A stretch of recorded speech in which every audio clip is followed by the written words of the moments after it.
Good evening, everybody. Got hair all over my face. Oh, good Lord. Hello, all. Hello. Thank you for joining me today.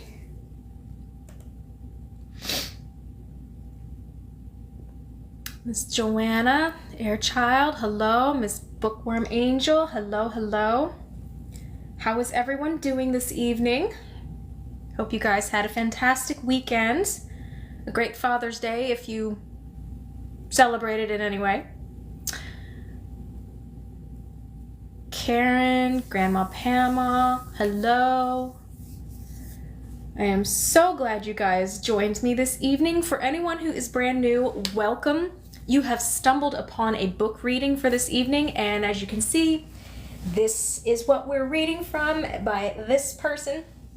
I'm keeping that vague because some time ago I kept getting these weird, I don't even know, these weird notifications and restrictions, so I'm keeping stuff vague before we get started. But if you are brand new, welcome. We do book readings on Mondays from 8 to 9-ish. Sometimes it's a little bit less, sometimes it's a little bit more, depending on what we're reading. We have been reading from this book series. We are on the 4th book now. We technically started kind of by surprise on the 4th book last week. So if you have missed any of the previous readings of this series and the other books that I have also read, because I think we've read like through 7 books and or series at this point, so there's a lot of content to catch up on. So if you would like to catch up on that, or if there's like an episode that you missed or a piece of an episode that you missed, or you just want to revisit the beautiful sultry sound of my voice as I read to you, go to my YouTube channel. You can actually go to my bio and you can see the YouTube icon, and it'll take you to my playlist. So it'll be part book playlist, and there's also my main content, my Nikki from the Infernal Appeals Office content. So it's primarily those two kinds of content. So hello, Miss Deborah. Happy Monday. I hope you had a fantastic weekend. All right.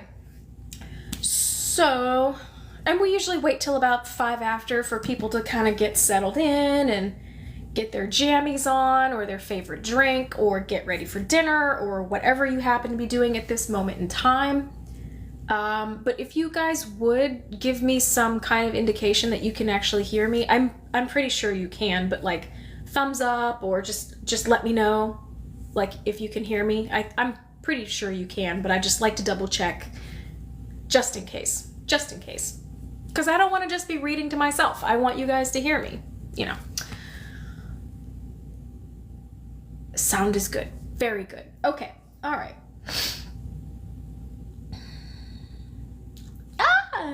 Thank you. Thank you. Okay. Let's see here. Let me make sure. All right. Fantastic. So it's 8:05. We'll go ahead and get started.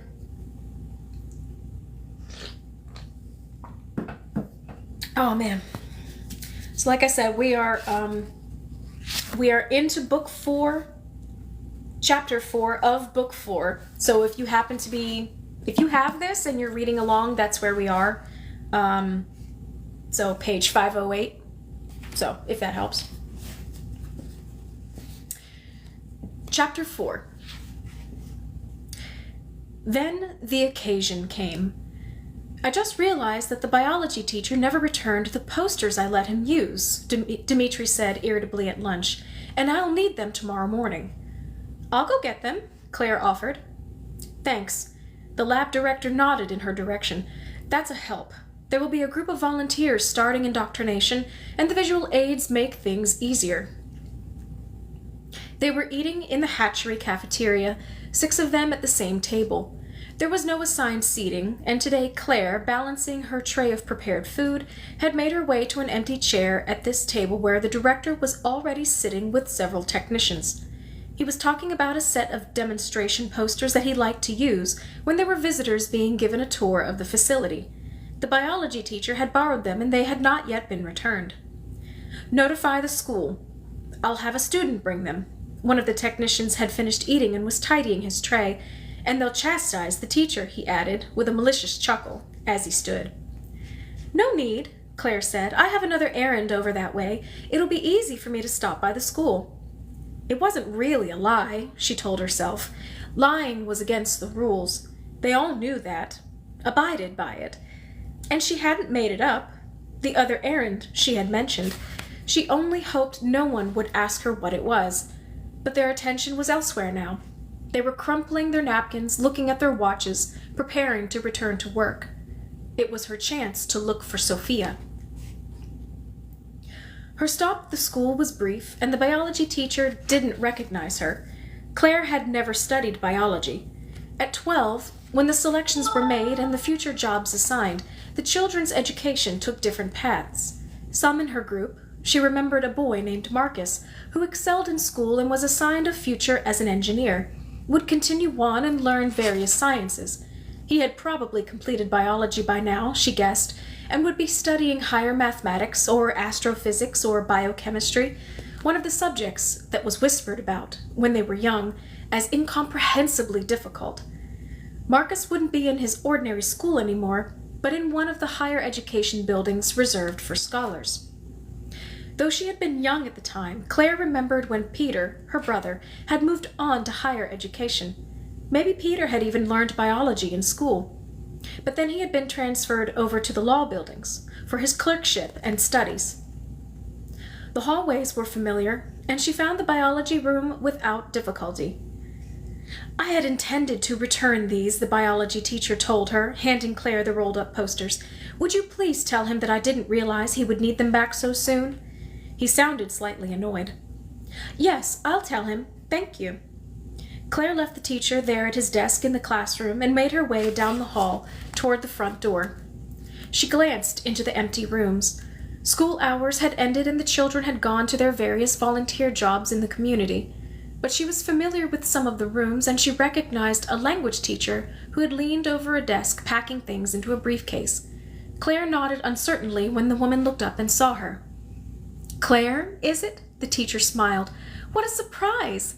What—" But she didn't continue the question, though the look on her face was curious. Certainly the teacher would have remembered her selection as birth mother, and clearly a birth mother had no business in the school, or in fact anywhere in the day-to-day geography of the community. But it would have been extremely rude to ask why Claire was there. So the teacher cut off her own question and simply smiled in greeting. "I'm just here collecting something," Claire explained, holding up the cylinder of posters. "It's nice to see you again." She continued down the hall and out through the front entrance of the education building and took her bicycle from the rack by the steps.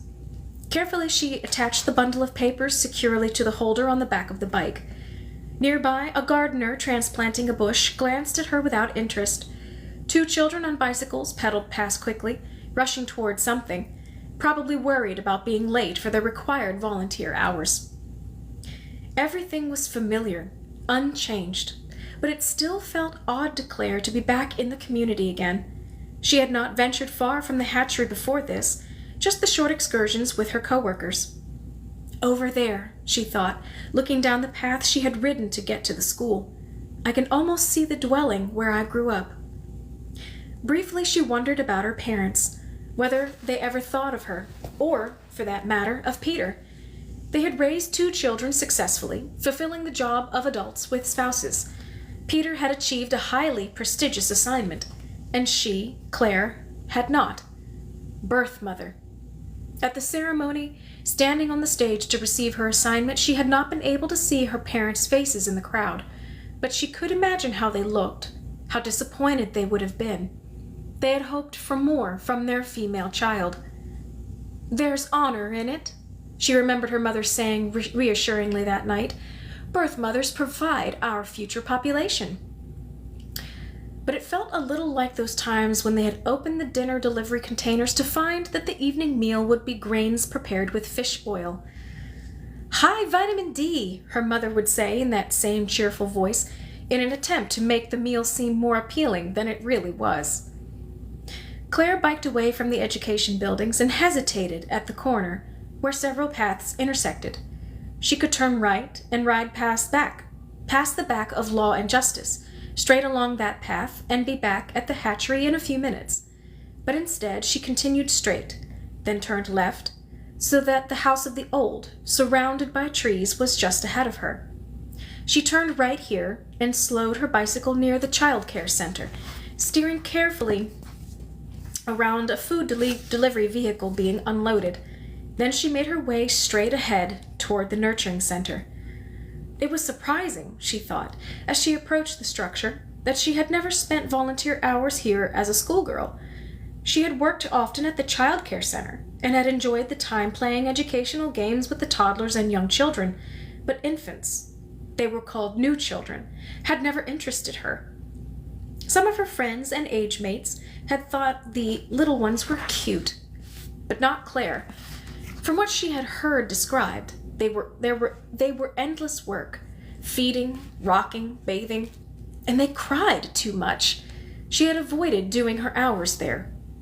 Now, planning how she would present herself at the entrance to the nurturing center, Claire realized that she was excited and a little nervous. She rehearsed what she might say when she went inside. To ask for Sophia would be foolish. Sophia would probably barely remember her. They had not been particular friends, but why else would she be appearing there, asking to enter? Well, Claire decided abruptly, she would lie once again. Against the rules, she knew that. Once, she would have cared. Now she didn't. As simple as that. And it was just a small lie. She wheeled her bicycle into the rack where several slots had been left open for visitors. Then she disengaged the rolled posters from the carrier and took them with her to the front door. Inside, a young woman sitting at a desk looked up from her papers and smiled at her. "Good afternoon," she said politely, peering at Claire's name tag. "Can I help you?" Claire introduced herself. "I'm a worker at the hatchery," she explained. "We have these extra posters explaining the life cycle of salmon. I was wondering if you could use some to decorate your walls." If the young woman said yes, she realized, she would have some explaining to do to the hatchery director, who was at this very moment expecting his posters back. But it was a pretty safe assumption that the answer would be no. Who would care about examining the growth of fish? It wasn't even that interesting to those who worked with them. And indeed, the young woman smiled and shook her head.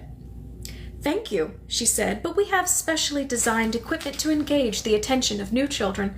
We don't deviate from the standard means of helping them to focus their attention span and to exercise their small muscles. Everything's pretty carefully calibrated by the experts in infant development." Claire nodded. "Interesting," she said. "I'm sorry I never volunteered here. I don't know much about nurturing at all. Do you ever let visitors have a tour?" The receptionist appeared pleased at her interest. "Never been here at all? My goodness! It's such a fun place. You should certainly take a look since you're here anyway. Let me see who's on duty." She ran her finger down a list of names. "Is Sophia here?" Claire asked. "She was with my age group." "Oh, Sophia, she's such a diligent worker. Let me look. Yes, there's her name. Let's see if she's available." Summoned through the intercom by the receptionist, Sophia entered the front hallway from a corridor on the side. She hadn't changed much since they had both been 12 almost 3 years before. She was thin, with her hair pulled back under a cap, which seemed to be part of her uniform. Claire smiled at her. "Hi," she said. "I don't know if you remember me. I was a 12 when you were. My name's Claire." Sophia looked at Claire's name tag and nodded with a small smile of recognition after a moment. "We don't wear name tags," Sophia explained, "because the new children would grab at them. But I remember you. I think we were in the same math class." "I hated math. I was never very good at it." Claire made a face. Sophia chuckled. "I did pretty well, but it never interested me much. Remember Marcus? He got such high marks in math. He's in engineering studies now." Claire nodded. He was always studying, she recalled. Sophia frowned and peered toward the small print under Claire's name on her name tag. I forget what your assignment was, she said. Your uniform is fish hatchery, Claire explained quickly. Good. Sophia didn't remember that she had been assigned birth mother. And so, what are you doing here? Hoping to get a tour, Claire told her. Somehow I missed out on the whole nurturing section, and I have a little free time this afternoon. Oh, well, all right. You can follow along and I'll explain things. But I have to work. It's almost feeding time. Come on, clean your hands first. Sophia pointed to a disinfectant dispenser on the wall of the corridor, and Claire followed her example, rubbing her hands carefully with the clear medicinal liquid. The youngest ones are in this first room.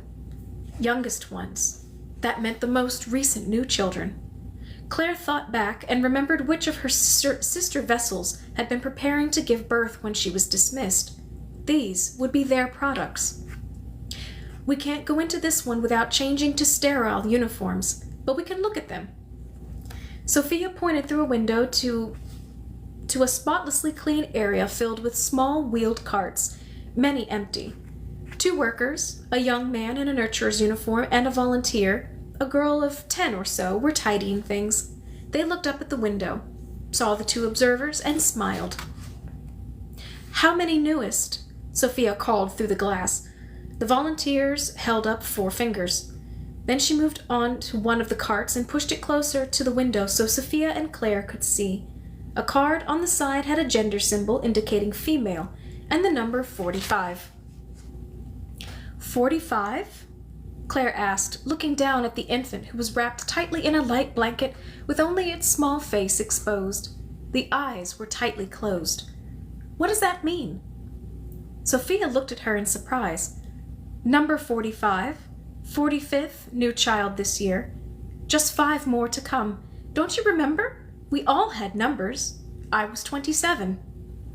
Oh, yes, of course.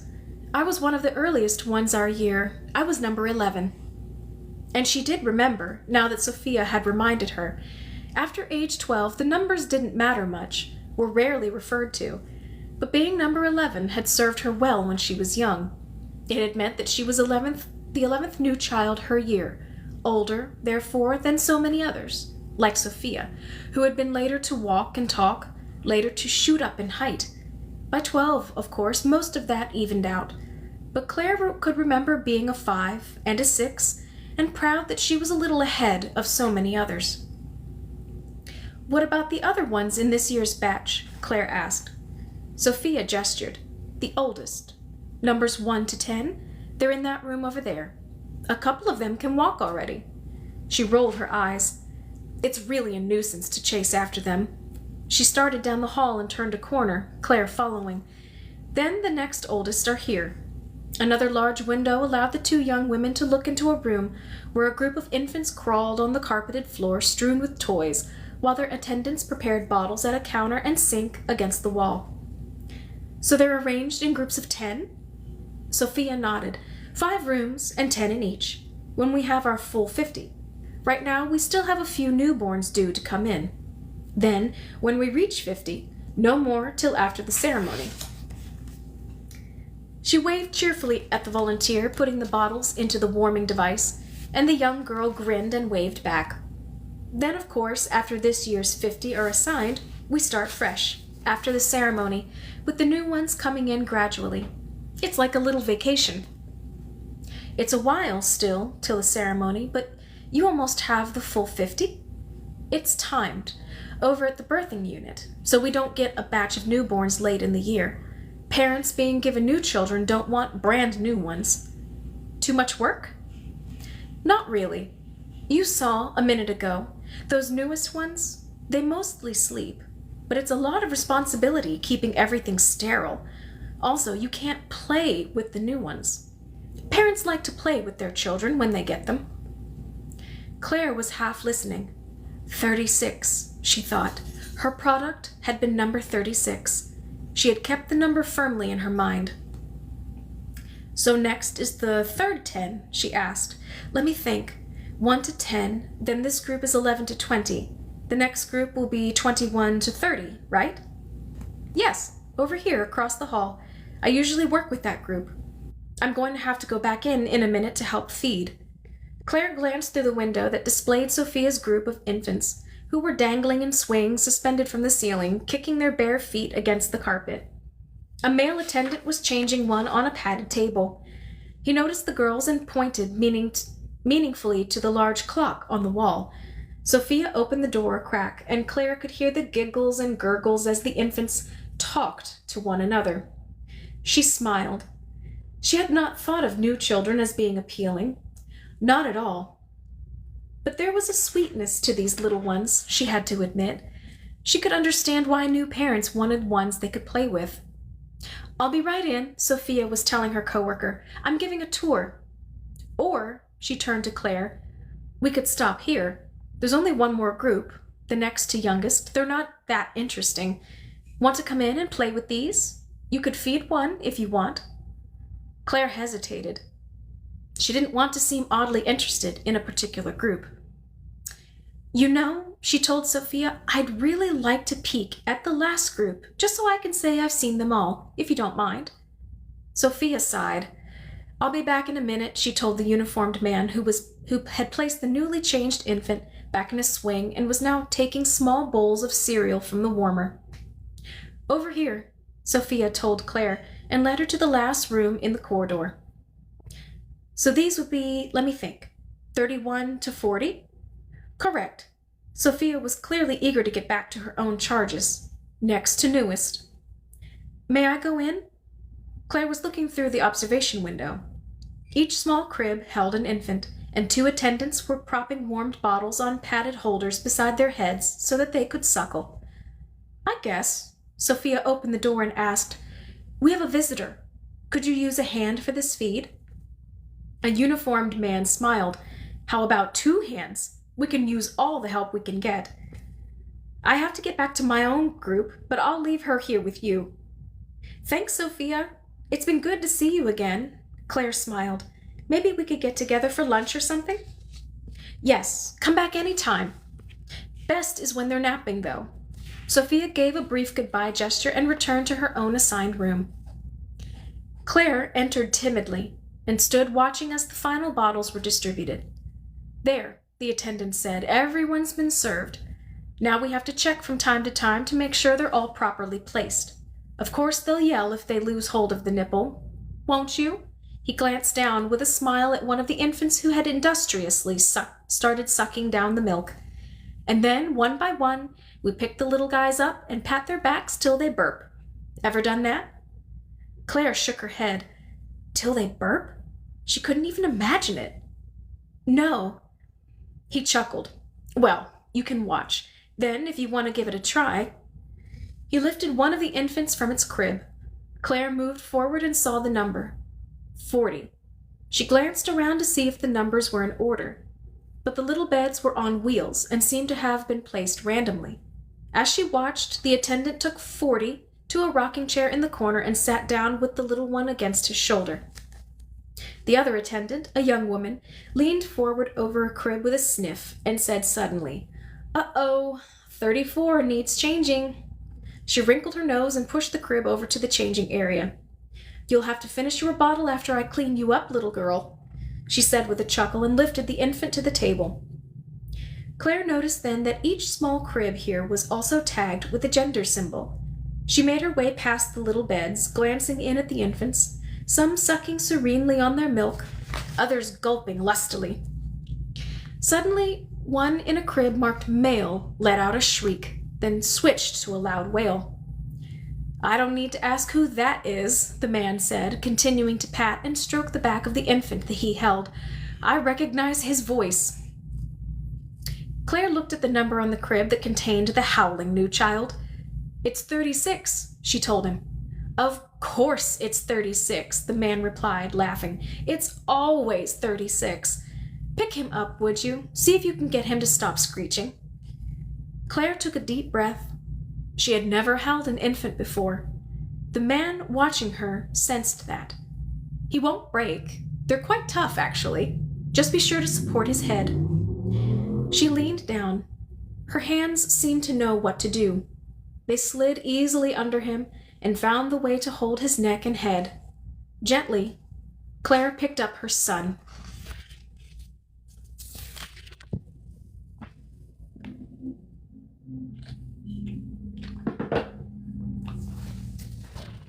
Oh my goodness, that's so sweet. Chapter 5. Nothing changed. Claire's life didn't change. She woke each day, showered, donned her uniform, and attached her name tag. Claire, hatchery assistant. She went to the cafeteria, greeted her coworkers, ate the morning meal, and began her assigned tasks. The superiors at the hatchery were pleased with her work. But at the same time, everything was different. Her every thought now was on the new child she had met only once, had held for a moment, whose light eyes she had gazed into briefly, whose curly hair had touched her chin for too short a time. Number 36. Have they chosen the name yet? She had asked the young woman attendant, who was re-propping the bottle for the female one she had changed and returned to her crib. For this one? I don't think so. They don't tell us anyway. We never know their names until they're assigned. Each new child was given to his assigned parents at the ceremony that would take place in December. Their names, chosen by a committee, were announced then. I meant this one, Claire explained. She had taken an empty rocking chair and moved back and forth now with 36, whose loud crying had subsided. He was looking up at Claire. Oh, that one! He might not even get a name at the next ceremony. They're already talking about keeping him here another year. He's not doing well. They call it failure to thrive, the young woman shrugged. Actually, he does have a name lined up, the man returned, the infant he'd been burping to the crib, repropped her bottle, came to where Claire was, and looked down at 36. Hey there, little guy, he said in a sing-song voice. He does? How do you know? The young woman looked surprised. The man took 36 from Claire, who relinquished him reluctantly. I've been concerned about him, he explained. He looked down and made a funny face, as if encouraging the unhappy infant to laugh. I thought it might make him more responsive if I started using his name, so I sneaked into the office and took a look at the list. And? His assistant asked. And what? His name is? The man laughed. Not telling. I only use it in secret. If it's overheard, big trouble. So I'm being careful. He jiggled the infant in his lap. It's a good name, though. It suits him. The woman sighed. Well, it had better perk him up before December, she said, if he wants to get a family. And right now, she added, looking at the wall clock, it's going to be nap time soon, and we haven't even finished the feeds. They had forgotten Claire was there. She rose from the rocker. It was true. The time had passed quickly. I have to get back, she told them. I wonder, would it be all right if I visit again? They were both silent for a moment. She realized why. It was an odd request. Children volunteered at many different places. It was required. But after the assignments, after childhood, people worked at their assigned jobs. They didn't visit around or try out other things. She tried to come up quickly with an explanation that seemed logical. I have a lot of free time, Claire said. It's a slow time of year at the hatchery, so I wandered over today to visit Sophia. You know Sophia. She works down the hall with the next older new children. They nodded. 21 to 30, the man said. That's Sophia's group. Yes. Anyway, she showed me around a bit, and I can see that you can use extra pair of hands from time to time, so I'm just offering to help out. If you'd like me to, of course. Claire was aware that she was talking very fast. She was nervous, but the pair didn't seem to notice. You know, the man said, if you wanted to do it on a regular basis, make it official. I think you have to fill out some forms. The young woman agreed. Get permission, she added. Claire's heart sank. She could never do that, never fill out official forms. They would identify her immediately as the birth mother who had been reassigned. 36 wiggled and wailed. The man carried him to his crib and propped his bottle, but the wailing continued. The man patted the thrashing legs in a vain attempt to soothe him. He looked over at Claire with a wry smile. But come on over when you have free time, he said, just on a casual basis. Maybe I will, Claire said, keeping her own voice light, as his had been. If I have a few moments sometime. She turned and fled. 36 continued to cry. She could still hear him as she left the building. Now she thought of nothing else, of no one else. Chapter 6. That was a very short chapter. It felt very strange to have this feeling, whatever this feeling was. Claire had never experienced it before, the yearning she had to be with the new child, remembering his face, how the solemn light eyes had stared at her, the way his hair curved around at the top of his head and lifted into a curl there, the wrinkling of his forehead, and his quivering chin before he began to cry.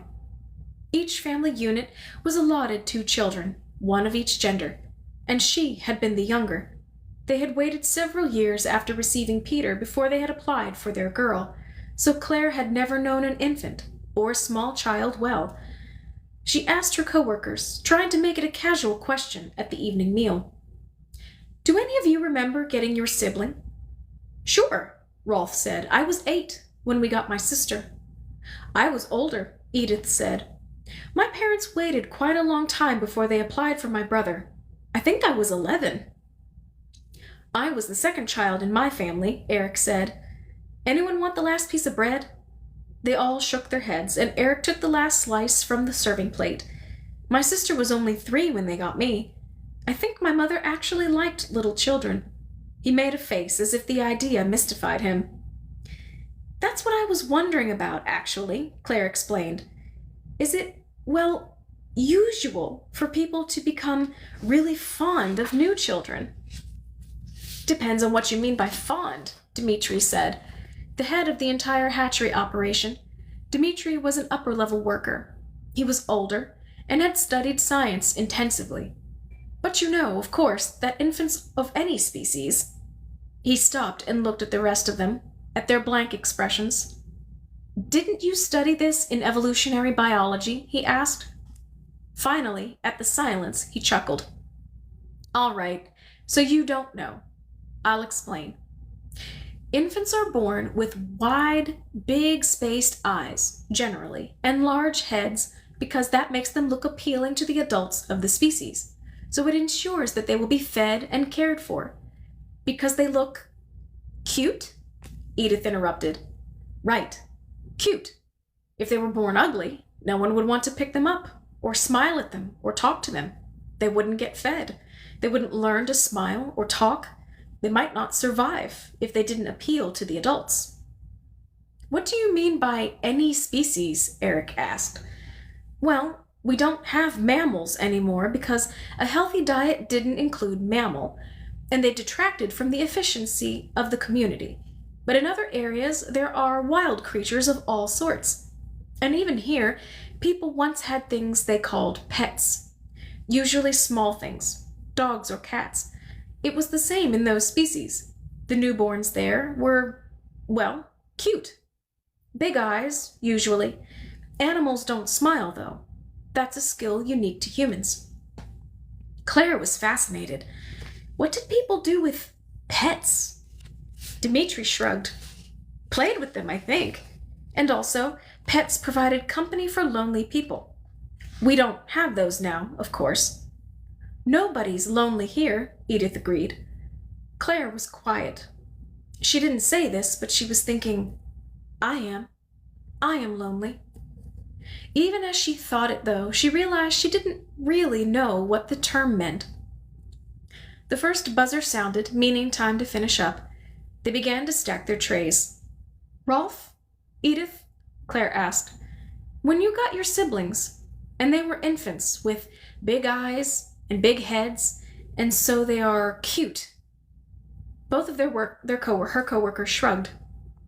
I guess, Edith said. Did you think about them all the time and want to hold them and not ever leave them? They looked at Claire as if she had said something preposterous or unintelligible. She hastened to rephrase her question. Or maybe I meant your mothers. Did your mothers cuddle your siblings and rock them and, well, my mother worked, just like every other mother. She took very competent care of my sister, of course, and she took her to the child care center every day, Rolf said. She wasn't a cuddler, though. Not my mother. Same with my mother and my brother, Edith said. My father and I helped her to take care of him, but both of my parents had very demanding jobs. And I had school, of course, and then my training. We were all happy to drop him off every day at the center. We took great pride in him, of course. He was a very intelligent infant, she added primly. He's studying computer science now. The final buzzer sounded, and they all rose to go back to work. I must put 36 out of my mind, Claire told herself. But she found it impossible. Each day at her microscope, examining the embryonic salmon for flaws in their structure, Claire looked at the large dark spots that were their primitive, unformed eyes. She imagined that they were gazing at her. It was clearly impossible. Those murky, glistening orbs were not capable of vision. Not yet, and there was no intelligence within the quivering blob, nothing that craved affection or even attention. But she found herself reminded again and again of the pale, long-lashed eyes that had looked up at her briefly, and of the small fingers that had encircled her thumb. She began to dream of 36. In one dream, she wore the leather mask again, but they handed her something to hold. It moved tentatively in her arms, and she clasped it slightly, knowing it was he, not wanting them to take him away, weeping behind the mask when they did. In another recurring dream, 36 was here with her, in her small room at the hatchery, but no one knew. She kept him hidden in a drawer, and opened it from time to time. He would look up and smile at her. Secrecy was forbidden in the community, and the dream of the hidden new child caused her to wake with a feeling of guilt and dread. But a stronger feeling was the one that stayed with her after that dream. The excitement of opening the drawer and seeing that he was still there, that he was safe and smiling. As children, within the family unit, they had been required to tell their dreams each morning. For single, working members of the community, like those at the hatchery, the requirement was set aside. Occasionally at the morning meal, one of the workers would recount an amusing dream, but there was none of the discussion that had been part of the family ritual, and Claire kept her dreams private. But she felt restless now, and different, in ways that she didn't understand. In keeping with the demands of her new job and its meticulousness, its constant analyzing, she tried to examine her own feelings. She had never done so before, had never needed to. For Claire's entire life, her feelings had been those of... what? She searched in her mind for the right descriptive word. Contentment. Yes, she had always been content. Everyone was, in the community. Their needs were tended to. There was nothing they lacked, nothing they... That was it, Claire realized. She had never yearned for anything before. But now, ever since the day of the birth, she felt a yearning constantly, desperately, to fill the emptiness inside her. She wanted her child. Time passed.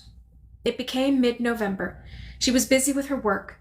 But finally, she found a time to return to the nurturing center.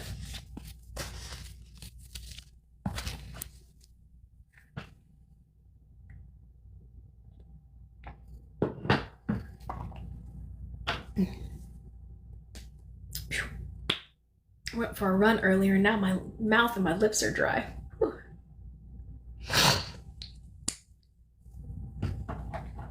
Hopefully my voice does not sound too rough for you guys this evening. Chapter 7. Hello again. The man's greeting was cheerful and welcoming. I thought you'd forgotten us. Claire smiled, pleased that he had recognized her. No, but it's a busy time at work. It's been hard to get away.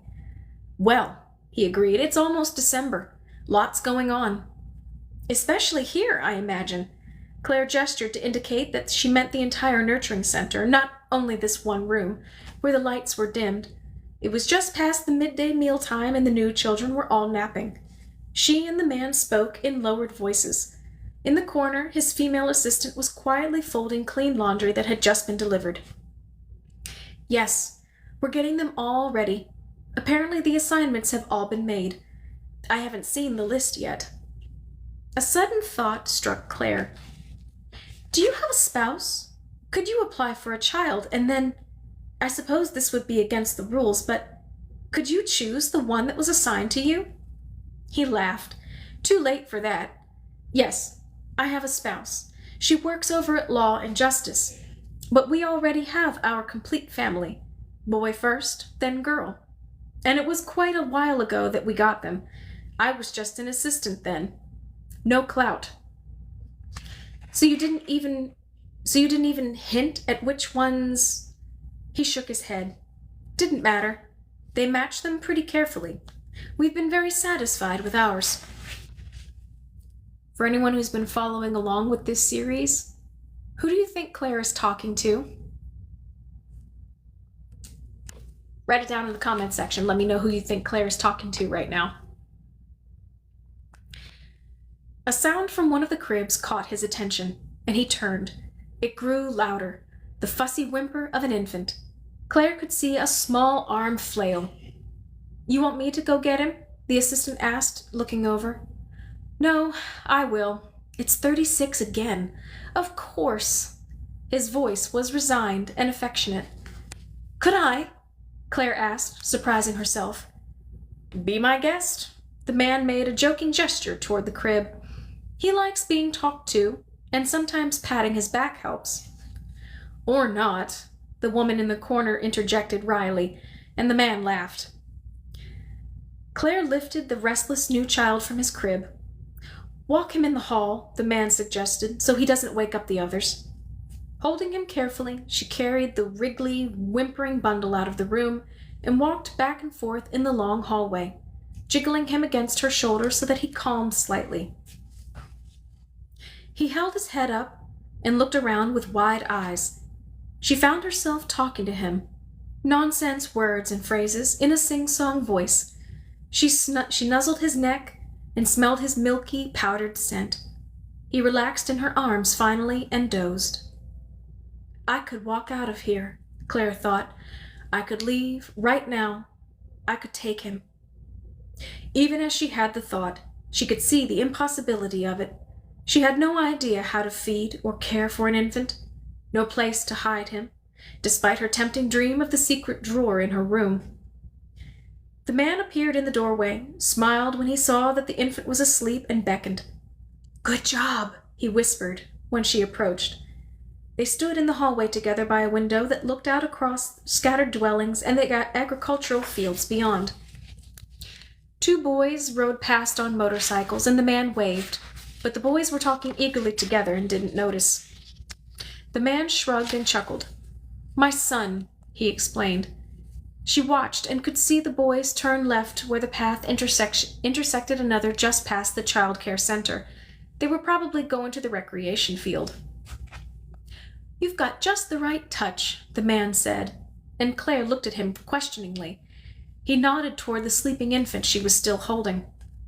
He hardly sleeps. Classic failure to thrive. So they've decided not to assign him to a family at the ceremony. We're going to keep him here another year, give him a chance to mature a bit. Some new children do take longer than others. 36 has been very difficult. I take him back to my dwelling at night, he explained. The night crew here had been complaining about him. He keeps the others awake, so he spends nights with my family. He reached for the infant, and Claire relinquished him reluctantly. As she passed him from her arms into the man's, she felt something. She pushed the blanket aside and looked at a metal bracelet encircling one tiny ankle. What's this? Security. It would set off an alarm if he were removed from the building. Claire took a quick breath, recalling the thought she had had briefly. I could take him. All the new children wear them. I'm not sure why. Who would want one? The man chuckled. I'll take his off when I take him with me at the end of the day. The infant slept on, and the man murmured to him quietly. "Good boy," she could hear him say. "Coming home with me tonight? That's a good, good boy." He turned away, still murmuring, and took the new child back to his crib. Watching and listening, Claire thought she heard the nurturer whisper a name, but she couldn't quite make out what it was. Abe? Was that it? It sounded, she thought, like Abe.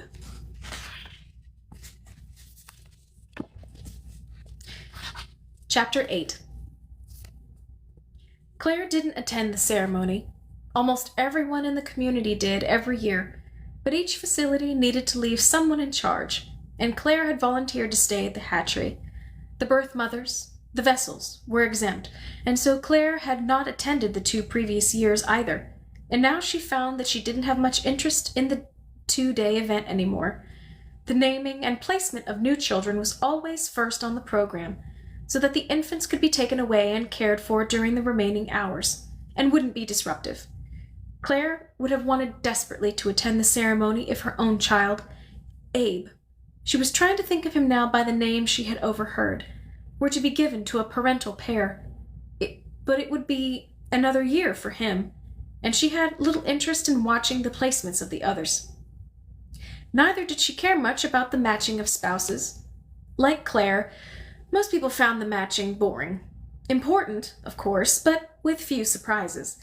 When an adult member of the community applied for a spouse, the committee pondered for months, sometimes even years, making the selection, matching the characteristics, energy level, intelligence, industriousness, other traits that would make 2 people compatible. The spouse pairs were announced each year at the ceremony and shared a dwelling after that. Their pairing was watched and monitored for 3 years, after which they could apply for a child if they wished. The assignment of the new child, when they received one, was actually more exciting than the matching.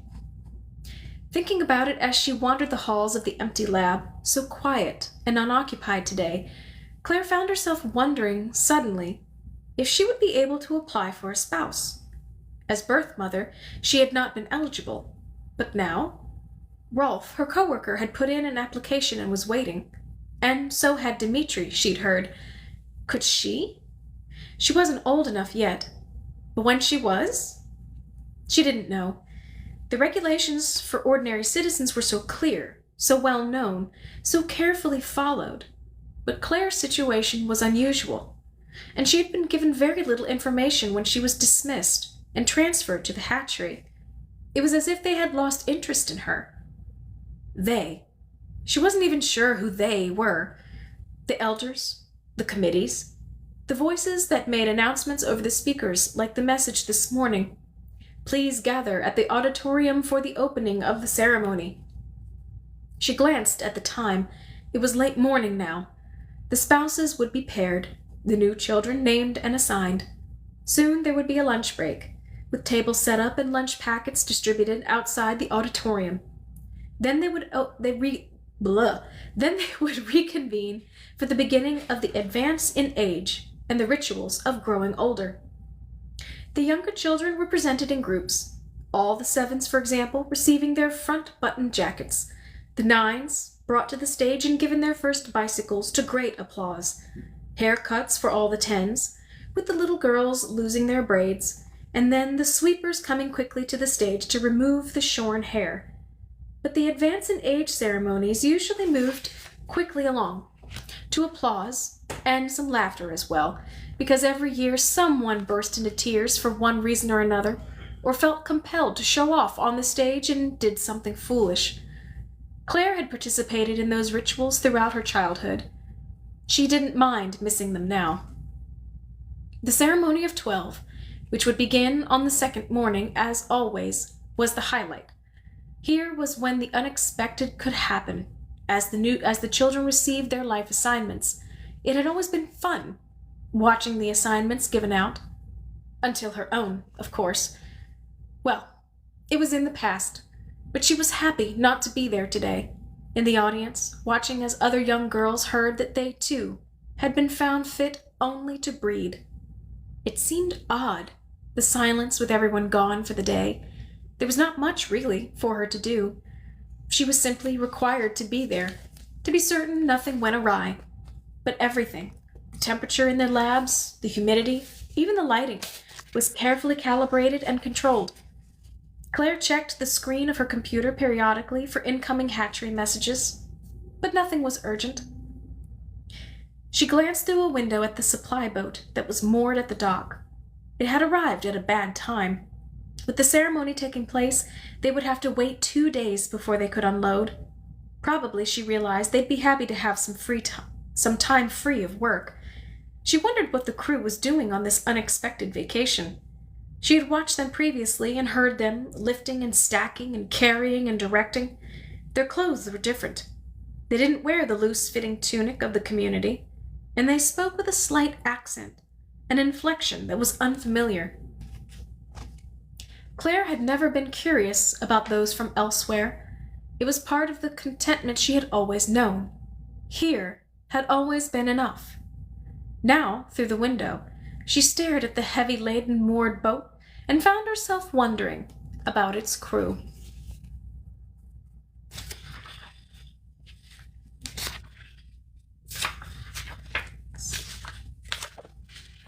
We've got time for one more chapter.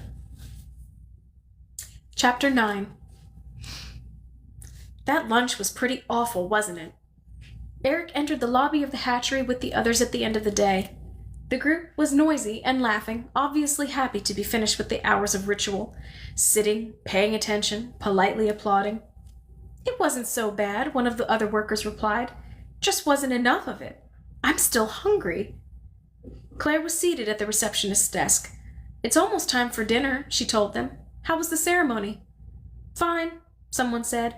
They got all the way through the 11s, so there's only the ceremony of 12 left for tomorrow morning. Good. It went smoothly then. No children misbehaved or had a tantrum, Claire said, laughing. Nope. No surprises at all, Edith told her. Except maybe for Dimitri, Eric announced. Dimitri? Everyone chuckled.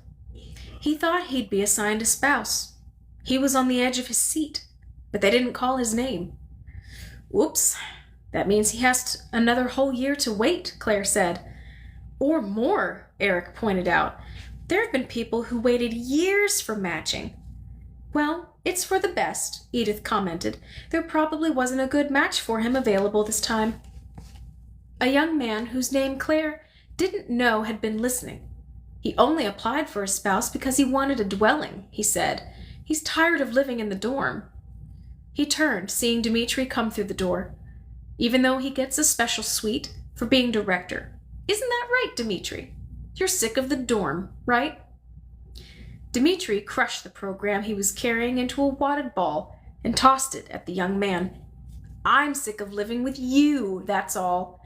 He grinned, picked up the paper where it had fallen, and tossed it into the trash receptacle. They hung their jackets on the row of pegs beside the front door. Everything quiet here, Claire? Someone asked. She nodded. A couple of the boatmen came ashore and went for a walk. I saw them strolling along the river path. Those guys are so odd, Eric commented. They never talk to anyone. Maybe it's against their rules, Claire suggested. Could be. Elsewhere probably has completely different rules. Actually, talking to them might be against our rules. Has anyone ever checked? Edith asked. Everyone groaned, and most of them glanced at the large monitor on the receptionist's desk. It occurred to Claire that she could check on the rules and answer her own question about whether she could apply for a spouse. But did she care, really? Enough to make her way through the lengthy index and perhaps find her answer in a sub-paragraph or footnote? Probably not, she thought. The loud rasp of the buzzer summoned them all to the cafeteria for the evening meal. She rose and found her place in the line. From a window in the hallway, she noticed 2 members of the boat crew lounging on the deck of the vessel. It was heavily loaded with crates of cargo, and 2 of the young men sat side by side, leaning against a sealed container. Each of them held a small cylinder to his mouth, and it appeared that they sucked smoke from it, and then blew the smoke into the air. It was an odd custom that she had not seen before, and she wondered what its purpose was. Perhaps it was a medicinal inhaler of some sort. The line moved forward. Conversations, laughter, and comments interrupted her thoughts. Claire approached the stack of trays, took hers from the top, and saw that Edith and Jeanette had saved a seat for her at their table. She moved ahead, holding her tray out to the serving person behind the counter, and put the boat crew out of her mind. "What was the naming of new children like?" she asked them after she sat down with her tray of food. "Were there any surprising names?" "Not really," Jeanette said, "except I was startled to hear that one, a boy, was given the name Paul. That was my father's name." "But they can't use the same name twice," Edith said. "There are never two people in the community with the same name." "But they do re-give names," Claire pointed out, "after someone is gone." "Right. So that means my father is gone." "I was surprised to hear it," Jeanette said. "When did you see him last?" Claire asked. She could remember her own parents, but it had been several years, and details about them had begun to fade. Jeanette thought, and shrugged. "Probably 5 years. He worked in food production, and I never go over that way. I see the woman who was my mother now and then, though because she's in the landscaping crew. Not very long ago, I noticed her trimming the bushes over the edge of the recreation field. She waved when she saw me." "Nice," Edith said offhandedly. "You want the rest of that salad? Can I have it?" Jeanette nodded, and Edith reached for the half-empty plate that had been set to the side. "Paul is a handsome name," Claire said, feeling a little sorry for Jeanette, though she didn't exactly know why. "It's nice when they reuse a good one. I remember back when I was a 10, they named a new child Wilhelmina, and everyone cheered because everyone had been fond of the previous Wilhelmina before she entered the house of the old. So when she was gone, it was nice to reuse her name." "I remember that. I was there," Edith said. "Me too," Jeanette recalled. "Nobody cheered when they named the new Paul, but I think there was a feeling of satisfaction. People liked my father," she said. "He was nice. Very quiet, but nice." They finished their meal in silence. Then, at the sound of the buzzer, they stacked their plates and began to tidy their table. It was dusk. The others were tired after the long day of ceremony. Anticipating another day of it tomorrow, they had drifted off to their rooms early, after the evening meal, but Claire found herself restless after the day indoors. She decided to take a walk. The path along the river was shaded and pleasant at this time of day. Ordinarily, she would have encountered others walking and exchanged greetings, but no one was out and about this evening. It had been a long day for them all. Claire wandered beside the water until she approached the huge bridge. It was forbidden to cross it without special permission, and she had no idea what lay beyond, on the other side. There was nothing visible but trees. It was simply elsewhere. She had heard people say that occasionally, though rarely, small groups were taken to visit other communities, but perhaps it was just a rumor. Claire herself had never known anyone who had seen elsewhere. Standing at the base of the massive concrete supports that formed the formation of the bridge, Claire measured it with her eyes. The barge that was now moored by the hatchery must have barely fit beneath. If she crossed the intersecting road here, she would continue along the river path and past the large barn that housed official vehicles. Citizens made their way around the community only by bicycle, but large deliveries were transported by trucks, and sometimes maintenance required heavy equipment. It was all stored here. Claire remembered a few years back, when she had been a 10 or a 9, the boys who were her age mates had all been fascinated by the vehicle barn. They had, almost all of them, yearned to be assigned a career involving transportation so that they could be trained to drive the equipment. But it had never interested Claire, and it didn't this evening. She turned onto the main stretch of road and walked to the northwest, away from the river, with the central plaza spread out on her left. She passed the auditorium, which stood at the end of the plaza. Earlier in the day, the community had gathered in throngs on its steps, and they would be there again in the morning. But now, at dusk, the plaza was empty and the large building that dominated its southwest border was quiet and seemed unoccupied. She realized that she was walking toward the nurturing center. She could turn left there and continue on past the infirmary and the child care center, making a large loop that would take her back to the hatchery. "Hi there!" The man's voice startled her. The entire community had been so still. But looking up, Claire saw the bicycle stopped at the corner of the plaza. She recognized the nurturer who had been so pleasant to her during her visits. She smiled, waved, and walked toward the corner here where he waited, on one foot on the ground, balancing his bike. He put one finger to his lips as she approached. "Shh!" Then he gestured toward the back of his bicycle, where a carrying basket had been attached. As she came near, she could see that there was a sleeping infant in the basket. "Finally, he's asleep," the man whispered. "I'm taking him home for the night." Claire nodded and smiled down at new child 36. "Were you at the ceremony?" the man asked. She shook her head. "I volunteered to stay at the hatchery. I've been to enough ceremonies." She kept her voice lowered, as he had. The nurturer chuckled softly. "I know the feeling," he said, "but it was fun for me today. Part of my job is giving the new children to their parental units. The new mothers and fathers are always so excited." "I'm glad we get to nurture this one for another year, though," he added, reaching to touch the edge of the basket. "He seems pretty special." Claire nodded in agreement, not trusting herself to speak. "Gotta go," the man said. He placed his right foot on the up-tilted pedal of the bike. "Tomorrow is a big day for my family unit. Our son's a 12 this year. Lots of nervousness and apprehension." "Yes, I'm sure," Claire said. "Come visit us again at the center. We'll have a new batch of newborns arriving soon. And this guy will be there too, of course. His playmates will all be gone to their new family units, so he'll enjoy visitors." "I will," she smiled at him, and he set off again on his bike, toward the area of family dwellings. Claire stood there watching the little basket jiggle gently as the bicycle moved along the path. Then she turned away.